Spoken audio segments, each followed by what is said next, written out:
Hey everyone, welcome to video 8, which is going to be on presenting. And presenting is something that causes a lot of anxiety in a lot of people, and unfortunately the only way to get over that is to do it.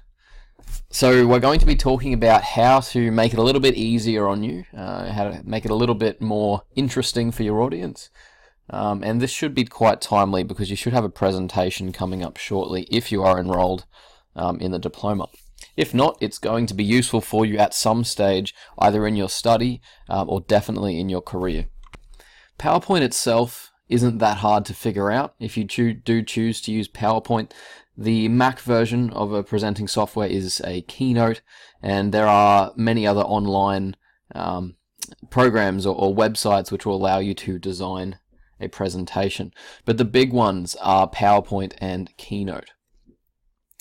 They're not that hard to use, particularly the two that I've mentioned on slide number 2 here on the screen.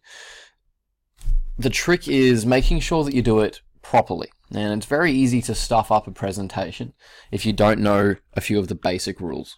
Before we get into them, the first thing, of course, the most important thing is convincing you to use one.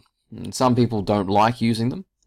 Generally those people haven't used them before, so they aren't aware of the potential advantages you get by using them. The first and main advantage that I'm going to use here to convince you to use a PowerPoint or a Keynote is it is a distraction. And when you are standing up in front of 15, 20 people, sometimes it can be much more than that. You can present in front of hundreds of people if you end up being a teacher, for example. Distraction is a very easy way to make yourself feel a little bit more comfortable. If everyone's looking at the screen or looking at a visual aid, then they're not looking at you. And that can be a very big advantage to people with a bit of nervousness going in. Now, another reason that you might want to use a PowerPoint or a Keynote is it's a visual aid. So it might aid you in convincing your audience around to your way of thinking. It's certainly going to increase engagement as well. If you have a video or a picture, it's going to just trigger a little bit more interest in what you're talking about. What I've got on the screen at the moment, it's bland. I mean, there's nothing really wrong with it except it's not going to engage people if they were looking at exactly what you're seeing on the screen. Ideally, I would like to add at least one picture or some statistics or a graph or something that's going to assist my presentation.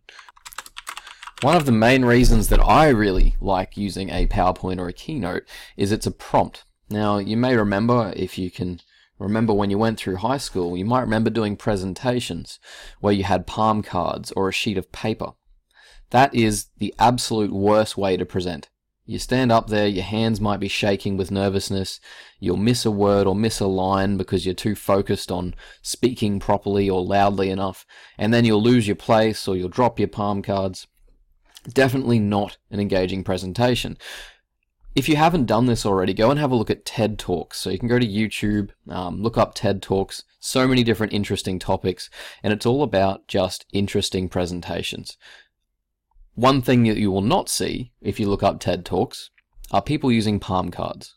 You're going to see presentations or keynotes or PowerPoints, but every single speaker will have a different style with one thing in common. They speak with the audience as if they're just having a conversation with someone. Possibly their tone is a little bit different, but they're all relaxed and they're just having a conversation. As soon as you ditch the palm cards, as soon as you ditch the sheet of paper that you're trying to read off, then you're going to feel a lot more comfortable. It's going to be a lot more natural to be talking to people. Now, if I'd done these dot points before recording this presentation, then all I would have had to do if I forgot what I was wanting to talk about is glance up at the screen. And I can hide my glance at the screen by indicating with a hand that this is what we're going to talk about next. But really what I'm doing is I'm reminding myself about what's happening. Now, sometimes you do need a little bit more of a prompt, and I completely understand that. If so, then what you want to do is use the note section in PowerPoint. Now, there's probably an equivalent section in a Keynote, but this is only going to work if your setup has 2 monitors. So if you're projecting, for example, this will work extremely well. And I'll show you an example of that. I'm just going to type in the notes section a little bit more detail. Alright, so I've just added in a few more details to these dot points up here in my notes section. Notice that what I could have done is I could have had these as the dot points here. But as soon as you start putting this amount of text on the slide, you're going to lose your audience. They're not there to read, they're there to listen to you. What's up here should simply be a prompt for both you and them. It's going to prompt them to start thinking along those lines, but in their own words. But you need to leave them free to listen to you. So we don't want lots of words up here. Down here, if I need a bit more information, I can get it, but you do need to be careful not to just read off this section.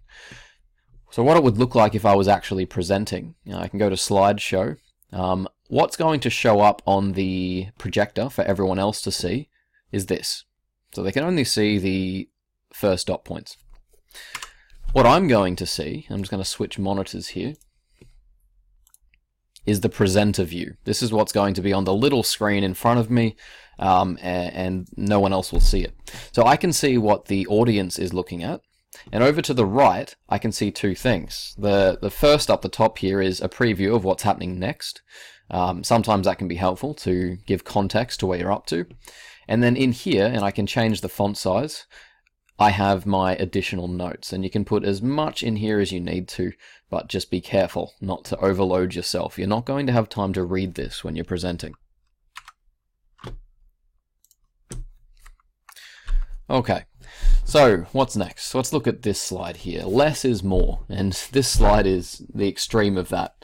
It's pretty much got nothing on it. When I say less is more, what I mean is it makes much more of an interesting presentation to listen to someone charismatic who can speak well and speak persuasively than just reading a block of text. If I want to read a block of text, I'm going to open up a textbook and I'm going to have a read of that. A presentation, you don't want a lot on the screen.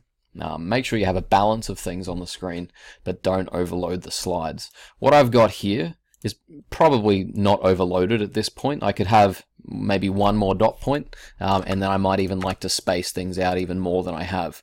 And I'd probably put a picture over here or a graph or something to aid me. Something that you could consider using, but definitely don't need to, is a presentation map.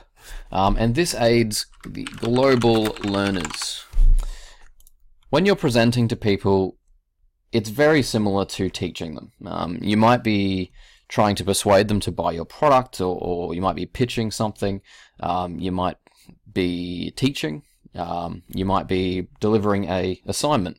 Either way, if you treat it like you're trying to convince them or teach them something, you're going to be much more effective. So global learners are people who learn by placing things within a broader perspective, a map. I'm going to show you an example of what that looks like. So this is a presentation that I just recently did for an assignment through the University of Tasmania, where I'm studying education. And one of the literature ideas that I've put into practice here is the global learning perspective. So you'll see what I mean in a second. I'm just going to play it.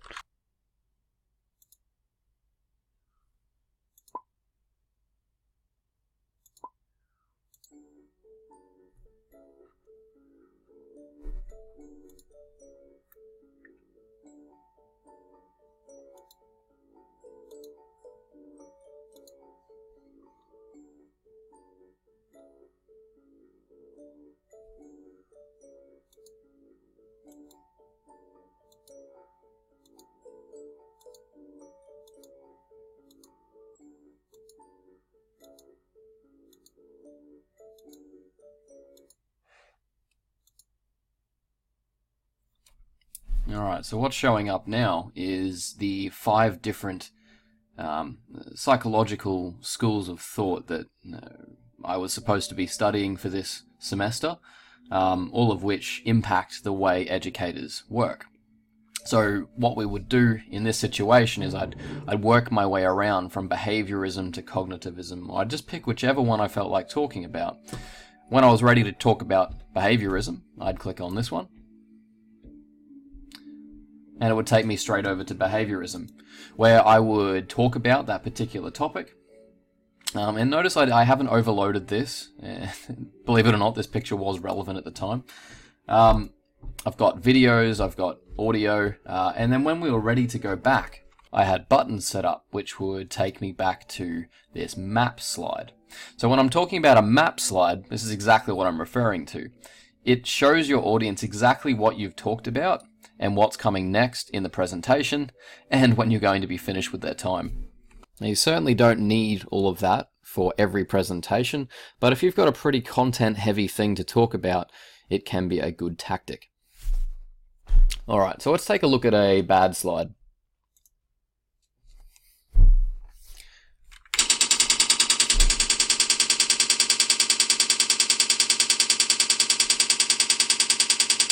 Okay, that's enough of that. What's wrong with this slide? What jumps out horribly to you at the start? For me, it's the blurry picture that bothers me a lot. Not a fan of the font, don't like it all being in bold. The misuse of spacing is horrible. Like we don't have a balanced slide here. We really need to have the left half of the screen weighted similar to the right. And the right can be weighted with negative space. You can have nothing there, but we definitely need to work on the balancing for this one.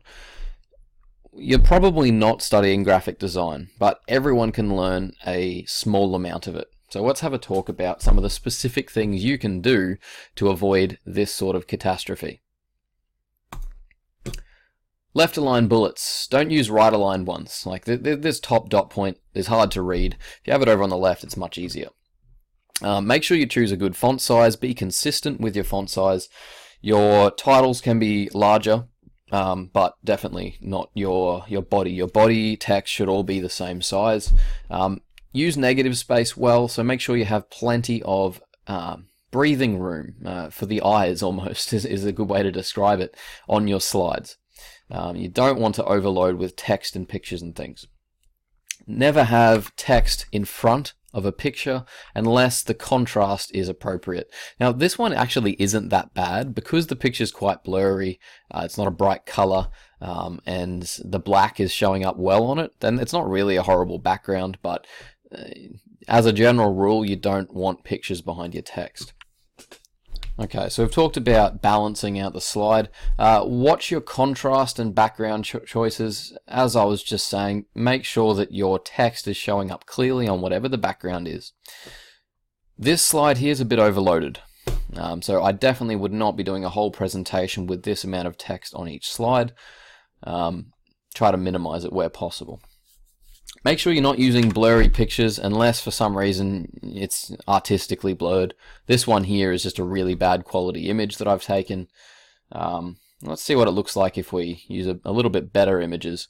The other thing that you may have noticed was the animation and the sounds. Each letter was coming in one at a time.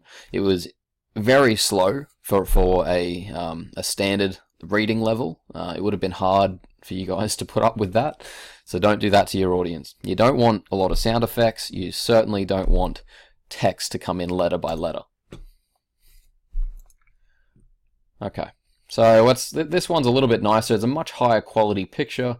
There is a frame put on it as well, which should make it sit nicer and it contrasts better with the background. Okay, now with animations, there was no sound when that came in. There was a fade animation. Fade is probably the only one you are safe using. You can find other animations that maybe aren't flashy and will appear nicely, but fade is absolutely the most common one that you should be using. Alright, so let's bring these all in. Notice I'm bringing in one at a time, one point at a time. I've summarized them. I've been as succinct as possible. I've probably got too many dot points, so I'd like to have 4 maximum and space them out a bit more, but that's not too bad. Use the animation sparingly. Make sure that you animate in a way that actually aids your presentation. So talk about this dot point first, then bring in the next one and talk about the next one. Animating is a good way to make a lot of content less overwhelming. You do one thing at a time, you situate it within your audience's mind, and then you move on to the next point. If all of them showed up at the start, people might read, oh God, there's 6 things I've got to look at, and then they would just give up. So showing one at a time is a good strategy. All right, these other points you're probably going to hear from lots of different sources. Just make sure you breathe. Maintaining eye contact. You don't have to look them straight in the eye, but look at the audience in general. Don't just look at one person. Spread it around. You can look back at the screen whenever you need a prompt, but you certainly shouldn't just be staring at the screen. Make sure you speak clearly. Involve the audience where you can. Ask questions. Say, is everyone okay with that? Or would you like me to talk further about it? Or those sorts of things can make a presentation a little bit more interactive. Now, if you're interested in actually learning the specifics of using PowerPoint, there will be options within class to work on PowerPoint, and your teacher will be able to help you out with that. Your textbook also runs through all the basics, so that should help you there. The only thing I do want to show you is, in case you're interested in that map slide where you're using for global learners, you're indicating where you're at in the presentation. The way to do it is, once you've created some text or something on a screen, you can turn it into a button. So let's say, for example, I wanted to make a button here. I'm just going to insert a shape. There we go. And I'm going to say next slide. Now, it's just an example. This is certainly not a map button or anything. And then right click and choose hyperlink. Once you've got that, you can choose a particular place in this document and then choose which slide that you want it to link to. That's it. You've got your button. So when that's now all on the screen, if you click that button, it will take you to whatever slide you wanted it to. So creative use of that and animations can make some pretty impressive PowerPoint presentations.